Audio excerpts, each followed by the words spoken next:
raconter l'Afrique. Un fauteuil de l'Olympia de 1953. Un costume de Zazou. Un petit... Ah oui, Gilbert Bécaud, bien sûr. Hein? Oui. Gilbert Bécaud. Bon, Mélanie, elle cherche des objets. Elle en a trouvé où ça? C'est pas loin de Bayeux, non?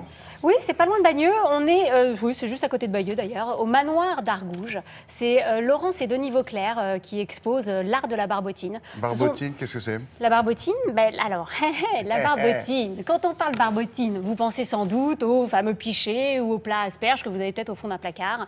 Mais il faut aller bien au-delà de toutes ces pièces usuelles qui étaient produites au cours du 19e dans toutes les grandes manufactures pour découvrir ce qu'est la barbotine. La barbotine, à la base, c'est une matière qui a donné ensuite son nom à un courant artistique, mais à la base, c'est de l'argile qui barbote dans l'eau et qui sert à coller des pièces entre elles. Donc on colle par exemple l'anse d'une tasse avec de la barbotine. Et puis au 19e, on se rend compte que cette matière, hyper modelable, hyper souple, permet de fabriquer des pièces monumentales avec du relief. La barbotine, c'est ça, c'est vraiment l'explosion du relief, des formes, des couleurs. Et on arrive à produire des pièces que l'on n'avait jamais produites avant, qu'on n'arrivait pas à faire avec de la porcelaine par exemple. Donc, tout au long du 19e, il va y avoir un engouement incroyable de la part de toutes les cours d'Europe, de la part des gens les plus influents. Et d'ailleurs, de 1850 à 1900, on retrouve ce cours artistique dans toutes les expositions universelles. Il y avait un pays qui était spécialiste de la barbotine en Non, Europe, nous, non? on faisait des très belles choses. Qu'est-ce que je voulais dire? Je ne sais plus. On va y aller peut-être au manoir. Oui, on peut y aller. Vous allez voir, c'est au manoir d'Argouges. Non, mais c'est bien parce que c'est pas loin. J'ai un autre petit C'est truc votre à vous photo dire. qui a perturbé tout le monde. Sûrement, oui. On reviendra tout à l'heure, si vous voulez. On revient tout à l'heure. Manoir d'Argouges, Oui. vous allez voir, Oui. c'est exceptionnel.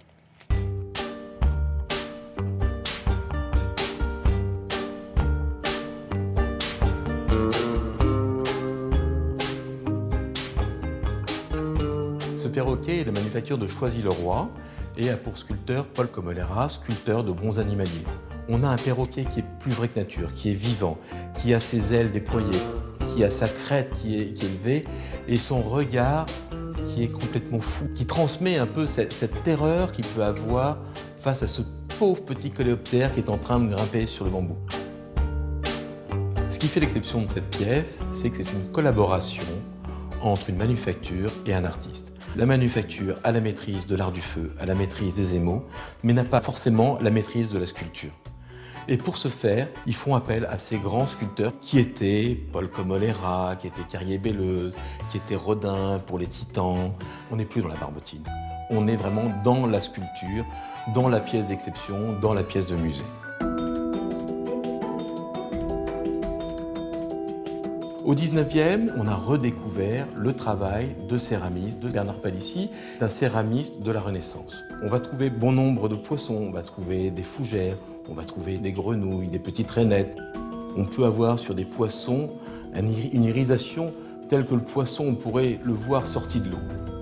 Les suiveurs de Palissy avaient vraiment une vision particulière de la nature, très observateur. C'est vraiment du naturalisme, une force impressionnante dans ce travail de céramiste.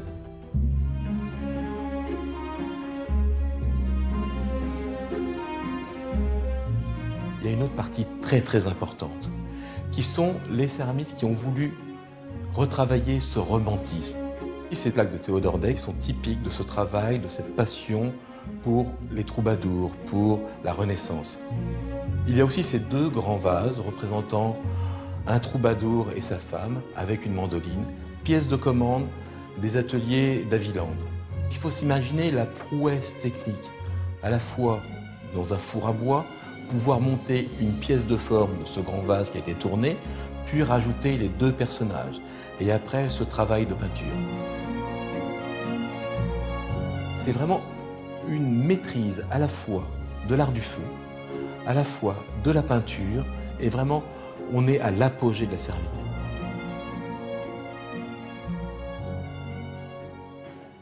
C'est fini, voilà. Mais c'est plus chic que le plat asperge, vous avez raison. On est vraiment dans la céramique d'art et c'est vraiment cette C'est ça que vous vouliez céramique dire d'art. tout à l'heure Je crois que c'est ça que je voulais Eh dire. ben voilà, Parce qu'en dites-le. fait, pour les artistes qui produisaient à l'époque, c'était un véritable concours de prestige et de savoir-faire. Donc on avait des pièces comme ça assez exceptionnelles. Donc on est vraiment dans la céramique d'art et c'est d'ailleurs la spécialité de la galerie Vauclair. Il y a une cote pour ça coûte cher, ça, plus ou moins Là, les pièces que vous avez vues, les plus belles pièces, les dernières, c'est aux alentours de 30 000 €. Après, vous pouvez avoir une très belle assiette suiveur de Palissy, aux alentours 30 000 € quoi, mais quelques c'est- centaines d'euros. Mais non, mais quand vous voyez des panneaux de Théodore Deck, déjà, il y a une signature incroyable. Et puis c'est un Mais là, on travail. ne voit pas le relief, on ne se rend pas bien compte. Non, ça, sur c'est le des panneau. panneaux, en fait. C'est des panneaux théoriques. Mais sur les grands vases que vous venez de voir, il y a vraiment le relief. Donc, la Galerie Vauclair, donc, c'est jusqu'au 22 juin, au manoir d'Argouges. Le manoir d'Argouges se visite tous les jours, visite guidée avec le châtelain Bertrand Levasseur. Et puis, les Vauclair, vous pouvez les retrouver dans leur très belle galerie Carré Rive Gauche. Ils ont aussi un très beau stand Paul Bert à Saint-Ouen, au Puce de Saint-Ouen. Et puis ils seront à la Biennale. Ils n'ont pas été de boutique à Lyon Non, ils seront à la Biennale. barbotine? Non, bah non, même pas.